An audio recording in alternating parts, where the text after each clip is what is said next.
Night of Champions was actually pretty good. It was actually a pretty entertaining show, to my surprise. Even though it was predictable, it was really enjoyable. The matches were very predictable, but it was still enjoyable and there was still like surprises. So I really did enjoy Night of Champions. So we started off the show with a mood setting, tone setting, introduction video package for the Night of Champions premium live event. It was pretty neat. The stadium looked amazing, just like yesterday on Friday Night SmackDown. The stadium looked amazing. The arena looked amazing. Everything, the presentation was on point.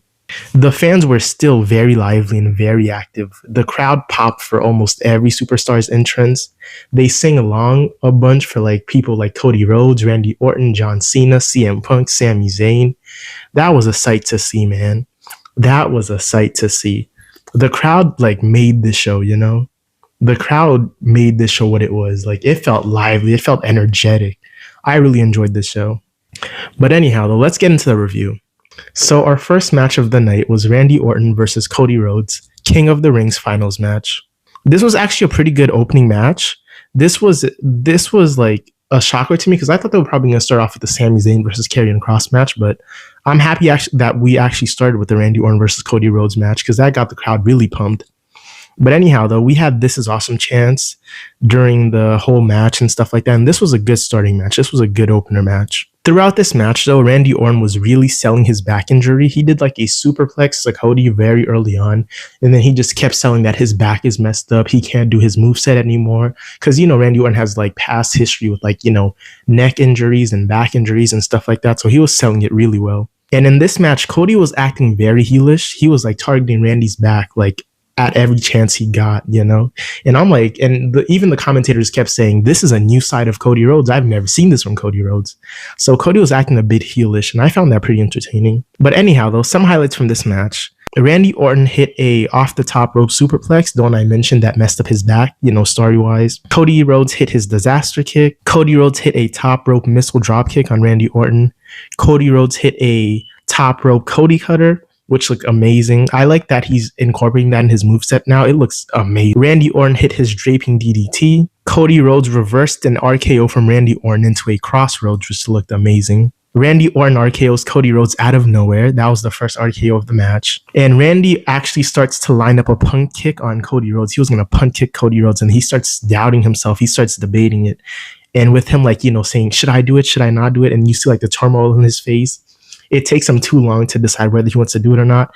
And this gives Cody Rhodes the opportunity to reverse it. After this, though, Cody goes for a Cody cutter and Randy reverses the Cody cutter into a catching RKO. So like he catches Cody Rhodes midair and just RKOs him. And it looked great. It looked amazing. It looked on point. And I thought that was actually going to end the match. Not really, but I'm like, they could have ended the match with that because that looked chef's kiss, But after this, though, Randy Orton went rib first into an exposed turnbuckle. Like, he took the padding off the turnbuckle, and Cody Rhodes ended up sending Randy, who took off the padding, flying into the exposed turnbuckle. And then with Randy being hurt, from the exposed turnbuckle, Cody Rhodes hit a crossroads for the win on Randy Orton. And Cody Rhodes is officially your 2025 King of the Ring winner. Cody cuts a promo after this match saying that he was born to do this, and it doesn't matter who he has to face at SummerSlam, whether if it's John Cena or CM Punk, he will reclaim his championship and he will get his championship back. And that's what Cody said. And I'm like, pretty cool moment, pretty cool moment. I'm not mad at the result. I'm not mad at it at all. After this, though, we got to our second match of the night. It was Raquel Rodriguez versus Rhea Ripley in a street fight.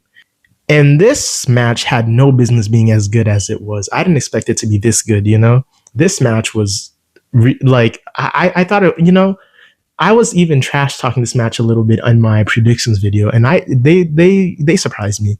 That's all I'm gonna say. This match was entertaining, and Raquel Rodriguez absolutely dominated Rhea Ripley throughout this whole match. Like, she was the powerhouse, Rhea Ripley usually plays on her being the powerhouse, manhandling the other like women competitors. But in this match, though, Raquel Rodriguez was manhandling Rhea Ripley.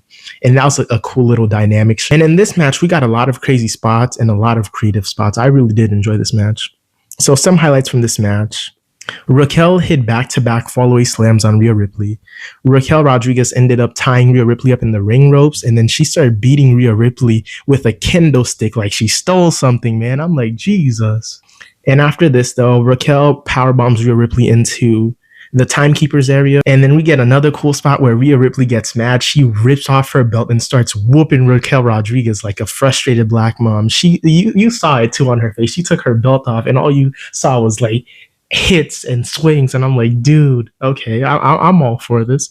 Rhea Ripley ended up hitting a razor's edge on Raquel Rodriguez. Roxanne Perez got involved, and I kind of guessed that, and I thought that would happen. Raquel hit a second rope corkscrew splash onto Rhea Ripley, and this looked pretty cool, and I didn't know that Raquel had this in her moveset, you know? I didn't know she had this in her arsenal. Rhea Ripley hit a riptide on Raquel Rodriguez off of a table that was set up on top of the top ropes, and that looked crazy, and I'm like, I for sure thought that table was going to snap, because I'm like, those tables are normally usually very flimsy, and I thought it was going to snap under the weight, but it didn't. But yeah, Rhea Ripley hits a riptide on Raquel Rodriguez off of a table that was set up on the top rope for the win.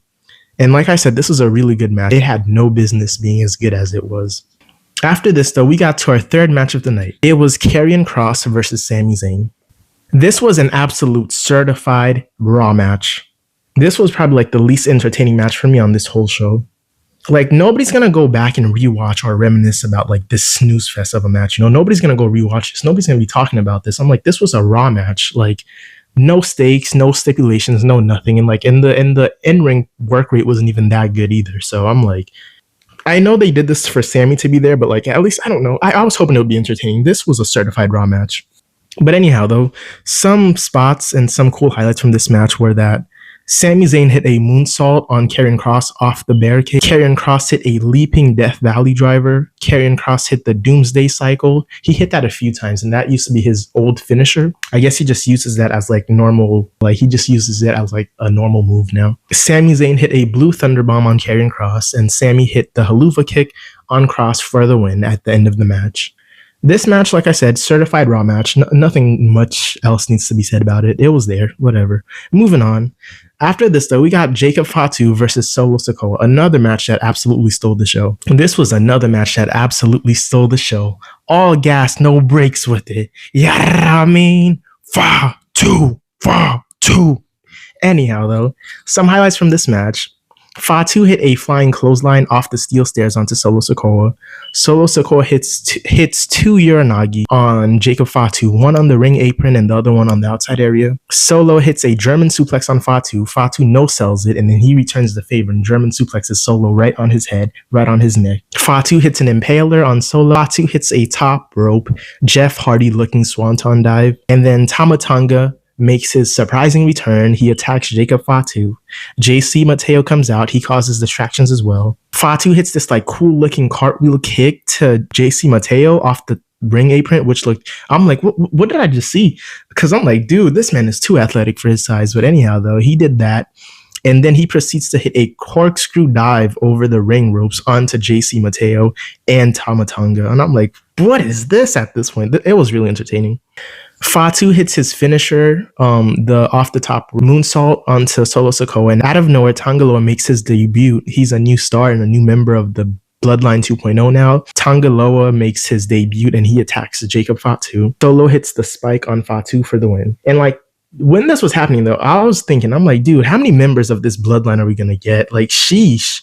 It seems like a new member drops every week. I'm like, when's the next update coming out? When's the new skin coming out? When's the new member coming out? I'm like, every week a new member drops. I'm like, dude, it's getting, I'm like, we've seen this countless times already. Come on. At this point, like, do we still need new members for this group, this new faction? But besides that, though, the match was pretty fun and pretty entertaining. I enjoyed this match, too. Like I said, though, Solo won, and he is your new United States champion. He defeated Jacob Fatu and became your new United States champion. After this match, though, we got our fifth match of the night, which was Jade Cargill versus Asuka, the Queen of the Ring finals match.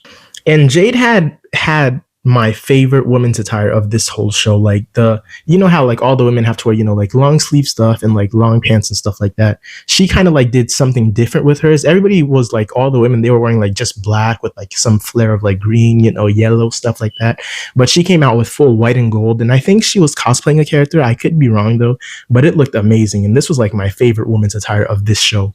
It looked really, and the entrance too with the snow and everything, the presentation, everything just looked good and looked on point for her entrance. But this match though was actually pretty quick, but it was good for what it was. Some highlights were that Jade Cargill hit a deadlift German suplex on Asuka. Jade hit a choke slam on Asuka. Asuka hit a top rope missile drop kick on Jade Cargill. Jade hit a sitting powerbomb on Asuka. And then Jade catches Asuka's Empress Impact finisher. She catches her midair and reverses it into the Jaded. And Jade pins Asuka 1-2-3 for the win. And Jade becomes your 2025 Queen of the Ring winner. And after the match, Jade Cargill cuts a little promo. She says, "Don't ever let anybody tell you who you are. Show them who you are. The grind don't stop, and there's a storm coming at SummerSlam." And that's all she says, and that's how that little segment and match ends. During this show, though, it was announced that Monday Night Raw this week, this upcoming Monday Night Raw, will have a special start time. It will start at 6 p.m. Eastern Time and 3 p.m. Pacific Time. So there's going to be a special start time for this week's episode of Monday Night Raw. So be on the lookout for that. But after all that, though, we finally got to our main event. It was John Cena versus CM Punk. My nostalgia match, you know. This was by far match of the night. CM Punk versus John Cena, match of the night. And it was surprising too, because this match, it started off pretty slow. And like for the first 15 minutes, like literally nothing happened. It was just slow and it was monotonous. And I was kind of bored, honestly, for the first 15 minutes. And then after that, though, the match started picking up and it just kept going and kept going and kept going and kept getting better and kept getting better. And it became undoubtedly the match of the night. And it was extremely entertaining. There's so much to talk about, so many highlights, so many spots. So let's just jump right into it. So some highlights from this match were that Punk hit a flying clothesline and a side Russian leg sweep on John Cena. Punk ended up using AJ Lee's submission move on John Cena. It looked pretty good. It looked pretty cool. And I was like, oh, I saw it too. And I was like, isn't that AJ Lee's submission? And then the commentators also acknowledged it. And I was like, oh, I'm so glad I caught that before they said it. I felt smart, you know? After this, though, Cena hits four out of the 5 moves of doom on CM Punk. You know, he hits the shoulder tackle, side slam, 5 knuckle shuffle, stuff like that. But he didn't get the AA off, though.